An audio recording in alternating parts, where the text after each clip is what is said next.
I can't Thank you imagine for having being me. in your shoes, but you have taken what has happened to your family, and now you are trying to help all our families, and I want to thank you for doing that, John Michael. I really do appreciate Thank you, that. sir. Let's start here. I want to get right to what you say can be done and is being done in your program. The standard Absolutely. response protocol, 4 actions we're talking about here: lockout, lockdown, evacuate, and shelter. Go through them for us. Yeah, what we saw was that there wasn't a common language in a crisis between students, staff, and first responders. And in working with districts and law enforcement across the country, we finalized on those 4 actions being the ones to work with kids and staff and law enforcement during a crisis. Lockout is used when there's a threat outside the building. Let's lock the doors and secure the perimeter. Lockdown's more serious. That's when there's a threat inside the building. And we shut the classroom door, we lock it, we turn out the lights, and we get out of sight. And then evacuate and shelter, we train kids on how to handle those when a crisis comes up. You know, John Michael, the one thing, when I think about it, you know, every day we send our children to school.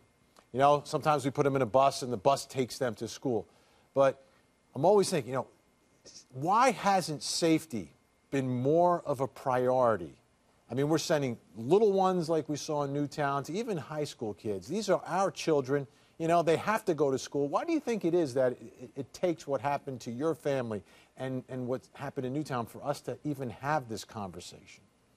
Well, it's certainly a conversation nationally now, but I think behind the scenes, a lot of schools take this very seriously. And you got to recognize it isn't simply one thing. There isn't a magic answer to this fuzzy concept of school safety.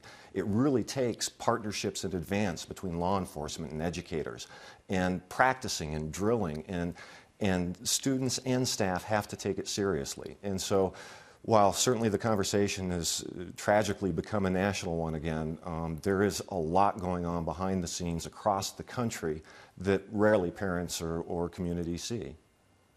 John Michael, let me ask you this question, and this is a little more personal.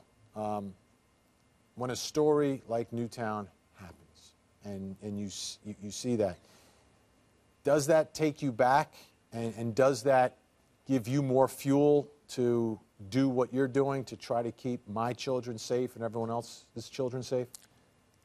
Yes and yes. It's always difficult, and I think Newtown reminded us that these tragedies do indeed impact the entire country, and our hearts are out for the families of the victims and the first responders. But it has once again solidified my resolve to make sure that we keep this message coming to schools, coming to law enforcement, and coming to parents, that we can do something, we can be proactive, and we can keep our kids safe.